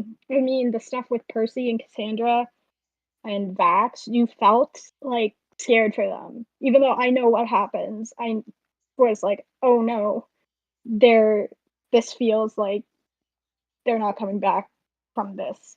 Yeah. Um, and I know they do. Like, Hmm. I've watched all the shows, so I know what happens. But it's just like kind of seeing something that you've only seen in your head Hmm. on like it's just it's a weird thing, and I'm really glad as far as like my expectations of it. I had nitpicks, but it was like again, I am so happy for my friends who get to use this show as their first experience because it is like again such a great kind of condensed version of Yeah. what the show is, and I think this last kind of 3 episodes really did it justice as far Hmm. as giving us as much as they could put in 3 episodes and making sure that all characters kind of get their due and everybody kind of gets their kind of moment in the spotlight. Hmm. And I just, yeah, I don't know. I could go on about this because I do really love the show. But Yeah. I'm just happy. I think for me, it was always like it's such a big story. The episodes are short. I I guess my fear was obviously they're going to have to condense it, and I just hope that they do it in the most like the best way possible. And I think they really Yeah. did it. Yeah. Um, I feel that the stakes are really nailed home here. Like we really get the stakes of what's going on in this story by these 3 episodes. You because at this point Percy has lost everybody because Cassandra betrays him again, and Percy's lost everybody at this point. And even though like Vox Machina is like you haven't lost everybody, we're still here. We're your family, we're your friends. This is a journey of self-discovery for Percy, as well as he's physically fighting a battle, but he's also emotionally and spiritually fighting a battle inside with that demon. So the stakes, they definitely drive home the stakes of what's going on here. Maggie, your thoughts on these final 3 episodes? I thought that the character development was incredible. Like I felt like I could feel in like my own self all of the conflict that these characters had. Like Hmm. watching Percy like battle it out with this demon that was inside him, I like actually could feel it. It was like I thought it was done so well. I also just love the way that the characters are done. Like Scanlan, for example, he's not just comedic relief, and it's not just the one. Like he doesn't just have like one moment where oh my gosh he did such a great thing. Like he's very consistently still good in fights, but then he does have those comedic moments. Same thing with Grog. He's not just there as like the, you know, the like dumb character. Like he really does hold his own and he has those moments where like he does really smart things, but then he comes out and then he just, makes a silly comment, but it doesn't take away from his character at all. I think I love that way that they do Yeah. things. So, And to kind of go off what you're saying too, like it when I watched the original stream, Keyleth got crapped on Hmm. like throughout the entirety of however long that campaign was. And like I definitely have said this on Twitter before, but I love Keyleth. She's my Hmm. favorite. I very much relate to Keyleth, and I was so worried that they would. And I don't know why I had this fear because it seems a little unfounded now, but they would kind of make her a character that would kind of be more in line with what viewers would want or Hmm. the critics would want. I was afraid like maybe they'd take the criticisms to heart and kind of reinvent Keyleth to be more of like a either they'd go all in with oh she's just too shy and can't do anything or they just kind of sideline her a little bit because she is a character where I think you could say we're not 100% sure what to do with her. Yeah. And it makes me so happy to see articles being written like, "Oh, Keyleth is the MVP of the whole show." And I'm Yeah. just like, it makes me so happy, especially since Pike, I think, is generally seen to be kind of the most unproblematic, consistent character in the stream. Like, never did anything wrong. People really liked her, kind of. And to see Pike be the one to tell Keyleth to kind of, you can do this too. Like, you, Mhm. I don't know. It's just one of those weird kind of things where they gave Keyleth the confidence as well as kind of the flawed part, and they balanced it out so incredibly well Mhm. that it just played so well, like, just played perfectly. Yeah. And just to see, like, Pike really be like, "You be their light," and kind of give that responsibility to Keyleth, I think fans may like, fans would be like, "Oh, well, on stream, Keyleth wouldn't have taken that responsibility." But Mhm. I think it's so intrinsically Keyleth to be like, I can't do this, but I'm going to do it anyways. And I think that's really kind of the spirit of Keyleth, and I love that that kind of stuck through the whole kind of show with her character. And yeah, they really made Keyleth, and I think Keyleth has always been this way, but they made her a character that has so much substance Mhm. and is not just kind of a two-toned kind of, oh, awkward but has magic. Like, she's, Yeah. and there's just so much more fleshing out, I think, with Keyleth and with all the other characters that they can do kind of further on down the road. I'm so excited for what they do with her character, especially since they left us off with that Bax and Keyleth cliffhanger. Mhm. And I'm like, I wish they didn't do that because now I have to wait, who knows, two Yeah. years for that to be resolved. Um, if we're talking about characters here, the one my favorite is Percy because of just everything that he goes through in this story. The standout for me though, I thought I was gonna get annoyed by him. I thought Scanlan was gonna annoy me, especially like after the introduction and like I laughed a lot at his introduction. I was like, yeah, this is pretty funny. And then I was thinking, oh, this could be bad. Like he could get really annoying really fast. But he really doesn't. Like they give him just the right moments of comedic relief, but like they give him such a deep story too, like and a lot of character development where by the end you don't care what like all the nasty crap that he's done. Like you're just like this guy's a hero because of Mhm. just everything that he's done. Um, thoughts on Scanlan being kind of like I a standout? loved him. Yeah. I did not. I was in the same boat where I didn't think I was gonna like him, and also I don't know if you can hear these fireworks. I think it's SeaWorld. It's very close though. It's like shaking my room right now. Um, but I remember thinking to myself like during the finale, I love Scanlan, and really it wasn't again not one of those characters that I thought I was going to come out absolutely loving, and I did. I think that was a lot. I mean, I was actually thinking about this like right before we hopped on. I don't even know if I have a favorite character because I just love them all. Yeah. Like I really do love their just like their inner characters all so much. Like I think they did such a good job at like fleshing each of them out individually, Hmm. and it just I think they did such a great job across the board with portraying each of them very well. Yeah. For an ensemble show, they don't sacrifice one character for another, Hmm. like in terms of development. Like every character gets a chance to shine. I mean, this first season is essentially Percy's story, but every character gets development. Like every character gets equal time. Yeah.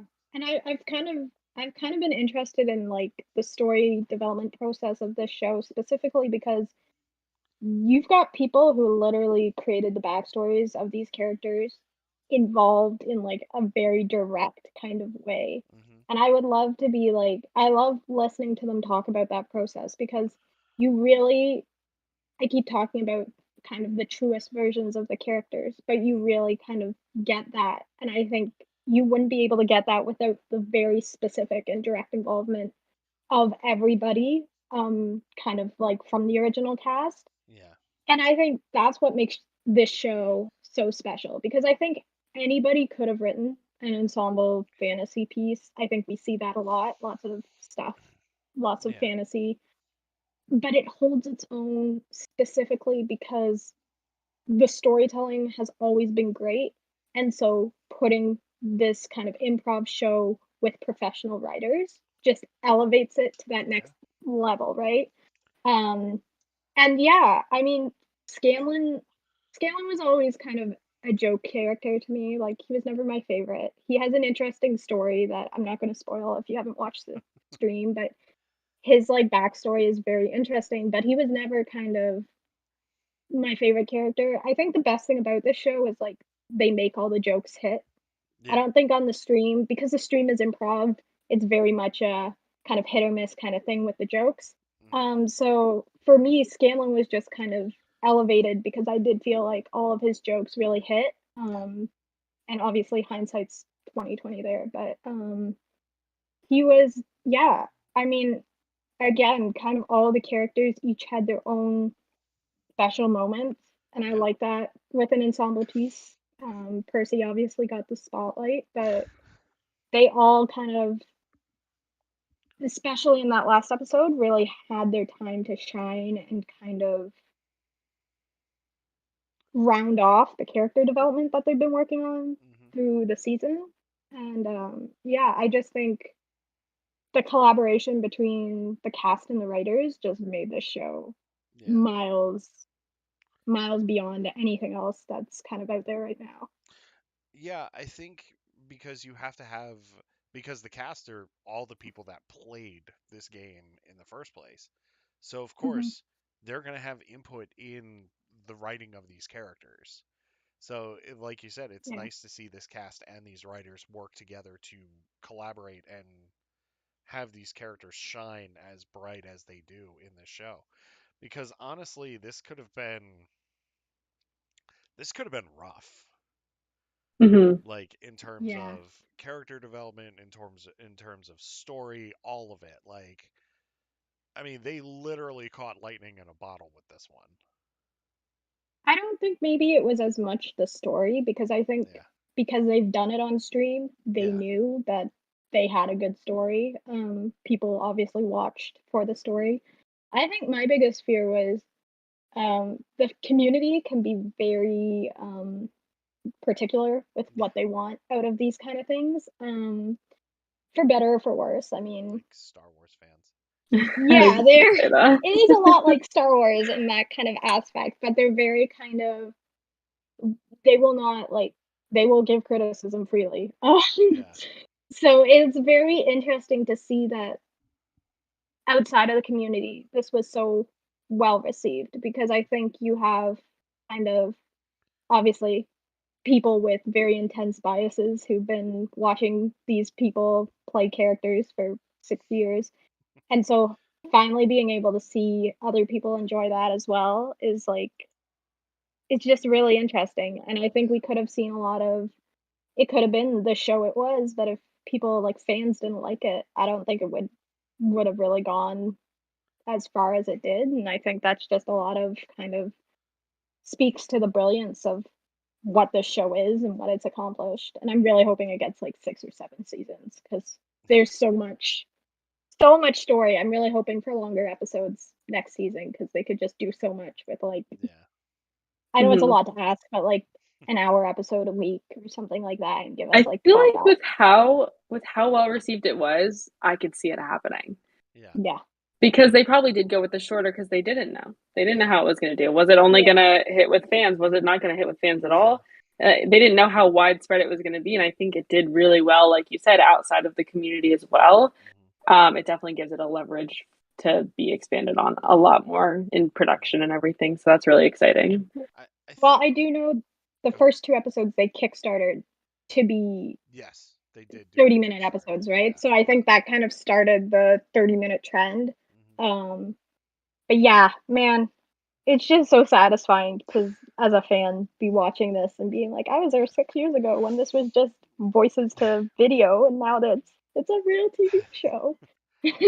I will say this. I think that going back to the whole, it being successful thing, if this had been on cable, I don't think we would be talking about season two by now. I honestly don't think so. I mean, this is Amazon, so of course they have a little bit more money and stuff like that. Not saying that these cable networks don't, but I mean, come on, this is Amazon that's doing a multi-season Lord of the Rings show that's going to cost them $1 billion at the end of the day. So they took a big risk with going to a streaming service for this show. Um, but I can't see this landing anywhere else but Amazon. Honestly, like I don't think Netflix would have the gumption to do it. Hulu wouldn't do it, and Disney Plus wouldn't do it. oh, Disney Plus No way definitely No Disney would wouldn't way. do do it. it. Yeah, No way. no. And like even then Hulu, because Hulu does have more mature shows on it, they wouldn't do this either. Like, Yeah. No. I think it wasn't a risk for Amazon because they've already set a precedent with like this kind of content, yeah, especially with like stuff like The Boys and Invincible. They really kind of, and I know people have beef with Amazon as a company, and I totally get that. But I also do not think that they would have been able to get the kind of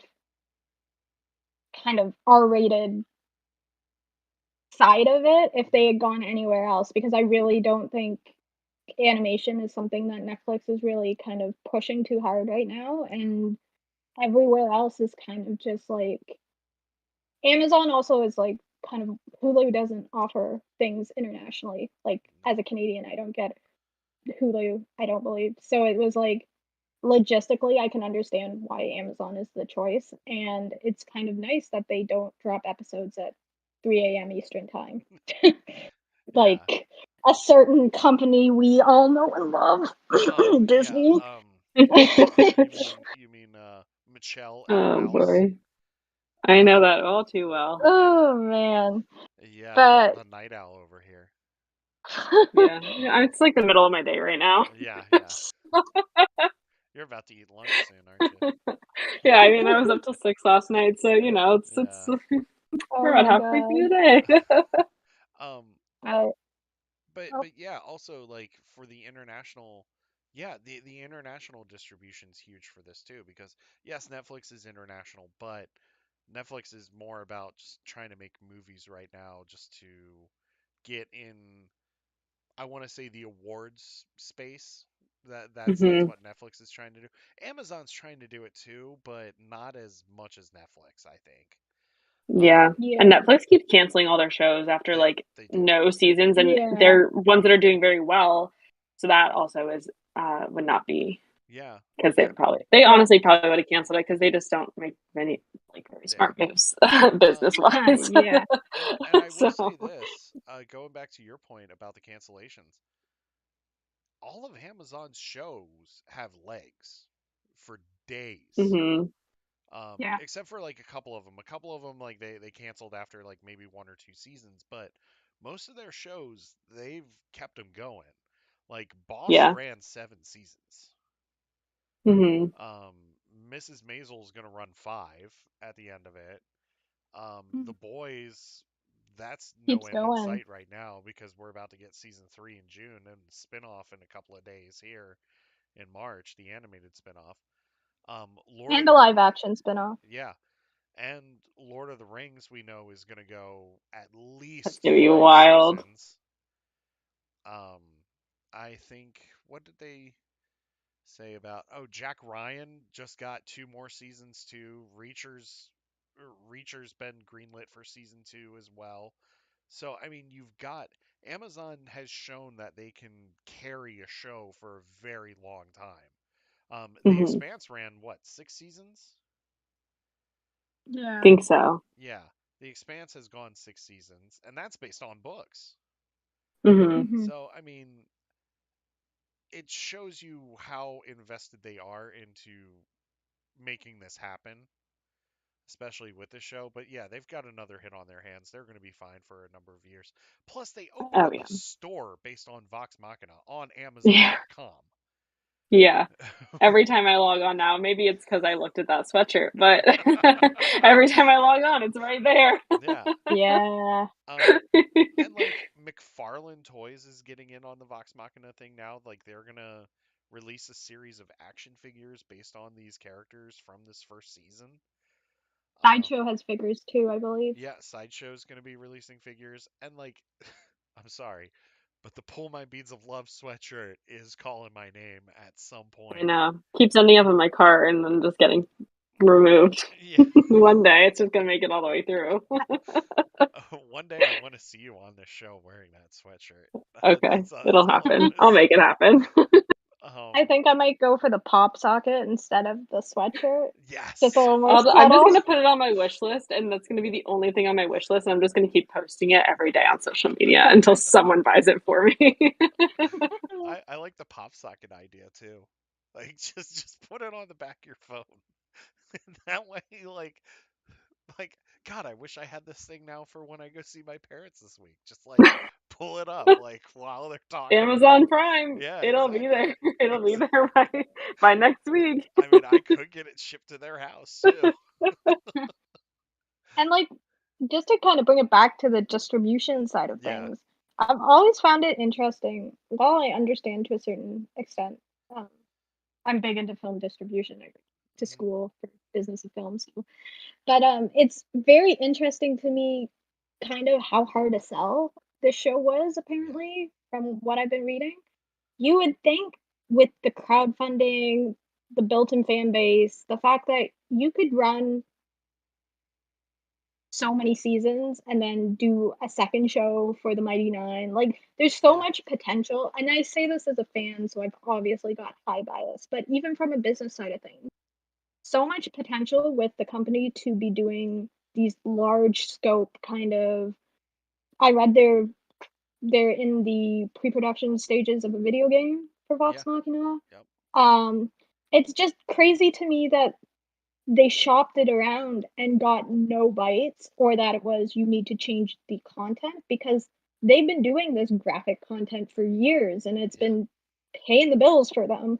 Um, I'm so kind of intrigued in the idea that people didn't want this. And again, I'm highly biased, but you would think with the amount of success that they've had, there would be some kind of maybe not a bidding war, but more companies would kind of be interested in like expanding the kind of brand as far as like Yeah. more media stuff goes. I've always just found it funny that it comes up a lot in interviews that it just apparently the show was a hard sell for a lot of companies, which Yeah. is kind of crazy. Well, I think going back to what you said about the distribution and the sell here, what company wouldn't want hours and hours of content that you can just and you have the audience for it?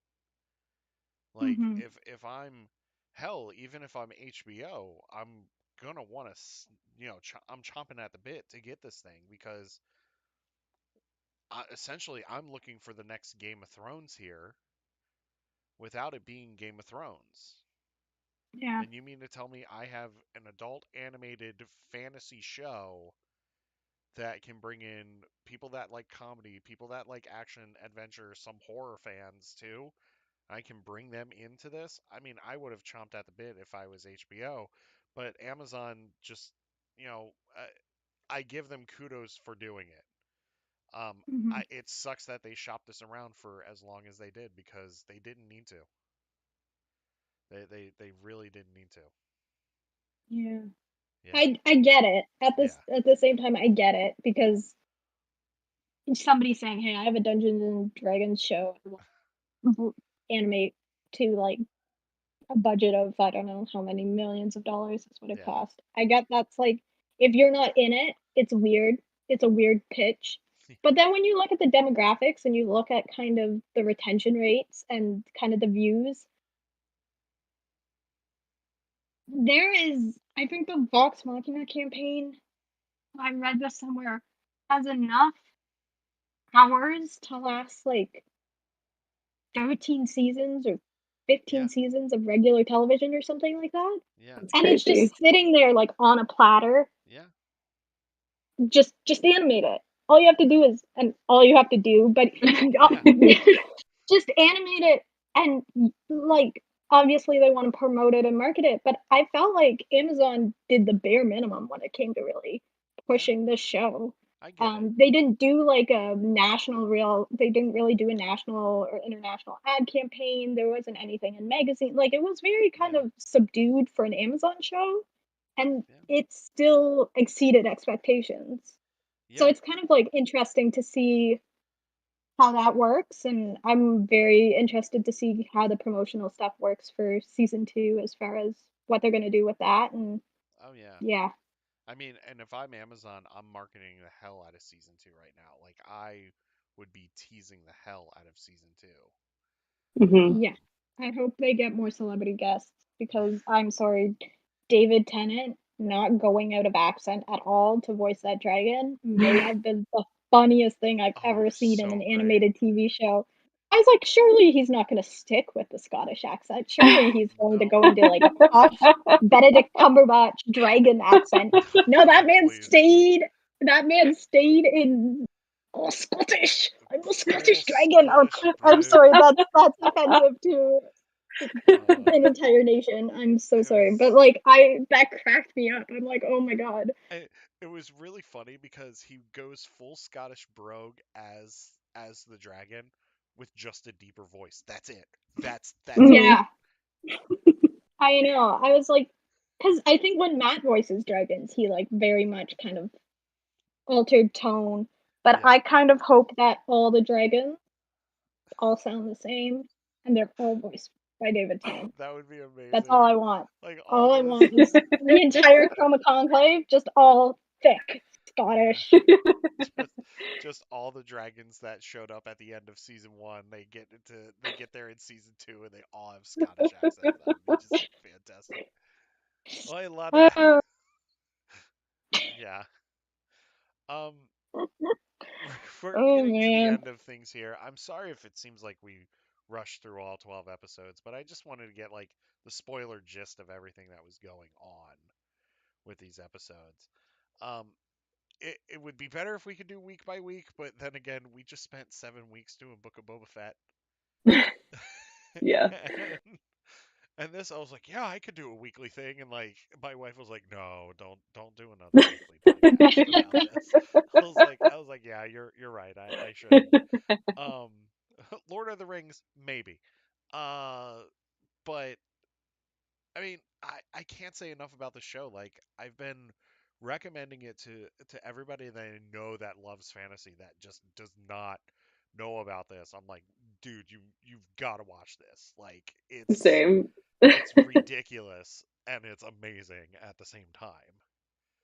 Yeah. Um I said like one of my friends has kids and they're like, "Oh, it's animated." And I'm like, "Yes, it No. is, but it's not for kids." It's for after like 10 p.m. Yeah, Yeah.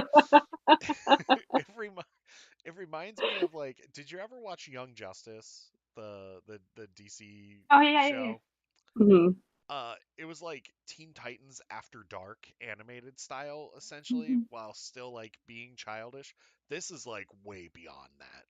Like, Yeah. yeah, between this and Invincible, yeah. Um, I go ahead. yeah, I'm just also talking quickly about that. I am so happy also the animation style, kind of to go back to our original conversation. Yeah, They didn't go ugly character with the animation. Like, you no, know how they kind of because it simplifies the animation process and it's just like, oh, if you have small kind of weird looking characters, you can just yeah, kind of stick them there and I'm so glad they did not do that. yeah. It was not a fear until somebody said, "Oh, I really hope they don't go crappy animation style for this to get it out faster." And I'm like, "Oh, Yeah, because they it's so could have. beautiful. It's so beautiful to look at." I'm like, Oh "Oh." yeah, because they could have gone like the whole Teen Titans Go route, like with that sloppy animation and Yeah. everything. But yeah, like this, and this feels like anime, but not really anime at the same time. Hmm. Although Um, they did have Percy Naruto running. Did you catch that? yeah, I did see the Percy Naruto running, and I love it. Like even my wife saw that, and she's like, "Why is he Naruto running?" I'm like, "I don't know, but it's amazing." Like, um, Percy is like the ultimate anime boy in this he series. really is. He He's really Hmm. not is. anime, but he very much kind of feels anime, kind of inspired. It has a vibe. He reminds Yeah. me of like every smart anime character ever. Like that's Hmm. just like one of those things. Like, um, He but he yeah, gives me big tech from Bad Batch vibes. yes, he does. He is Marlo. very much tech. My I mean, favorite. you're talking to a My Bad favorite. Batch fanatic here with I Megan. love Bad My Batch. favorite. Yeah, Oh I my love god, tech. it's my favorite I too. mean, I could bring I his helmet up, but yeah. I have his helmet in my basement. We're, oh, I we're on the know. I same. We're love at it. the same I love it. level. I mean, but yeah, and you know what? That's actually a really good point too. This feels a lot like the Bad Batch too. Like having Mm, gone through season one of the Hmm. Bad Batch, this feels a lot like the Bad Batch. Um, Hmm. and which we'll get to Bad Batch again at some point soon. We're Hopefully great. soon. Hopefully hopefully really soon. soon. I hope. That'll be Where are another my trailers? yeah, that'll be another 16 weeks I will. of talking about that. I'll be on every week for I that. know Don't you will. worry. I know you will. Kristen, you're I'll welcome be to come right back there every week too. for that Oh, too. I will come back for the Bad Batch. I cannot shut up about the Bad Batch. My Yeah. parents are like, we do not care. And It's I'm like, it's like Yeah. it's like me explaining the High Republic to people. It's just like, all right, so this is what you need to Yeah. know. Like, um, but yeah, like the Bad Batch. But I got like a lot of Bad Batch vibes, and I was like, this reminds me of the Bad Batch, and I love this. So, Hmm. because it's like um, archetypal yeah, characters too. because Grog is essentially the wrecker of Vox Hmm. Yeah. Machina. Um, Yeah. and So similar. and Vax is like the hunter, Hmm. essentially. Um, I would say Pike and Echo. Keyleth are like yeah, I would say Echo. I would say Vex is kind of like Omega, but not really Omega. Well, no, I would say Pike is kind of like Omega because like Yeah. she's kind of Yeah. sidelined for a little bit too. Yeah. Um, Yeah. Hmm. Yeah. I would say Keyleth is a lot like Echo because there's some trauma there Hmm. that they're still trying to explore. Hmm. Vex and Vex and Vax are kind of like Crosshair essentially. Yeah. And am I forgetting what? Oh, Scanlan's a lot like Wrecker too. Yeah. I feel like Scanlan's a I'm droid. I don't know what Scanlan's droid he'd be, Chopper. but Scanlan's if Chopper. we're Yeah. talking about Star Wars characters, Scanlan is Chopper. Because you know what? Chopper would do the things that Scanlan does. So Absolutely. Oh, another. I think 100%. Chopper's right there. Yeah. There he is. I still Oh, have your Chopper Chopper. too. Yeah. Let's not talk about. Yeah. Yeah. I'm still waiting for my Chopper, by the way. He's right in the corner. Okay. I It's all, promise you. it's all good. Yeah, that's it. I tried to keep it around 2 hours. I'm sorry, Kristen, that it's 2 hours of your life that you'll never get back. No, this was so fun. I love talking about Star Wars and Critical Role. So, Nice. you Well, intersected my two interests. you're always welcome to come here. Like Oh my seriously, god, you are yes. always welcome back. We are I don't even know what I'm going to talk about next week. I think next huh? I had Storm 2 comes out next week and I Republic 15. Oh, that's right. And so does Mission to Disaster. End of phase one. Yep. Yeah. Mission to Disaster comes out on the 1st. Yes. So I think next week is going to be Oh, another High Republic show. I Um, can't believe it's the end of phase one. Holy yeah. moly. That came so fast, I feel like. Yes. So we're going to be talking about the High Republic as well as the Halcyon again because we gotta talk about the initial Real voyages. Like reviewers. yeah, we gotta talk Yeah. about the people that have actually gone on this thing. And then we'll put it to bed for a while until like more news about it comes up. But keep in mind, the Halcyon we are going to keep a close eye on because we do want to see when and if that price point does drop. And we want to see if the shininess continues. Hmm. Because we were, what, 3 years into Galaxy's Edge now, and the shininess has kind of worn off. It wore off like after the first Yeah. Yeah, don't get me started. I miss It's old that immersion. Grogu. They just lost the immersion because it's just the non-Star Wars fans. When Yeah. someone's like, "Oh, you mean the refresher?" and they're like, "No, I need to go to the bathroom." And they're like, "Oh yeah, the refresher's over there." Like, I don't need a refresher. I need a bathroom. And then you just have to kind of give in because they're very confused. You're So already there. yeah. I Although hope you you're feel right, refreshed. maybe it won't have the problem if the only people going there are Our super diehard intense fans. Star Wars fans. Like, Yeah. That's what I'm hoping. That it will be more as we that kind close of. here, as we get ready to close here, I will say this about Galaxy's Edge: the one immersive thing about Galaxy's Edge is still Rise of the Resistance, because I will Hmm. tell you, like, the cast members give 100% on that Hmm. ride. Um, have you ridden that one, Kristen? I've not been to Disney in about 7 years. Oh wow. Um, I live in Canada, so I don't get out that no, no, often. I understand. I will say this: if you, well, next year we're all meeting up for May 4th next year, Ooh, so you're welcome to join us for that. ooh. They have Yes, Rise out in California, right? I might be yeah, going to Hmm. California in the summer. rises in California. Both Yeah, parks, yeah, in right? both Yeah. parks. Yes. Um, Well, then maybe, the might cast be. members give 100% on that thing when it comes to the They do. immersion. It's so good. Even Smuggler's Run, they give 100% on the immersion. It's just like Oga's feels immersive, but it doesn't at the same time. Oga's Yeah. lost its immersion after COVID. It Thank was you. way, way better beforehand because they had to stop doing a lot of the things like when they would have stuff break. They don't do that anymore. Like Yeah. they took out a lot, and I don't know if it's because I don't know what the reasoning is, but I know they did stop a lot of that. So I'm hoping they did start bringing some stuff back. Last time I was there was It was good. maybe December, beginning of December. And they were doing a little bit more of like the more interactive stuff. So I'm Yeah. hoping that they're like slowly bringing more and more back because it definitely was a completely different experience the first time I went Yeah. compared to when like now. Yeah. So that also didn't help Because like essentially having the pandemic. they want you to gather with other people there at the Hmm. park. Um, And they've started doing that again. Like I was at a table with a whole family last oh, time I was there. It was me and my friend, and then there was like a family with us, like standing at the table. So they're definitely starting to mingle again. So that's why I think that things are coming back. yeah. So I mean, that's something we didn't say before. All the characters on the Halcyon are not social distanced.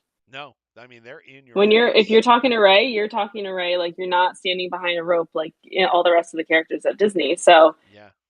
Yeah. No, I Maybe mean, that that's also the makes a start. huge difference. yeah, That the they're start to bringing characters back on the ground in Galaxy's Edge. Hmm. yes. Yeah.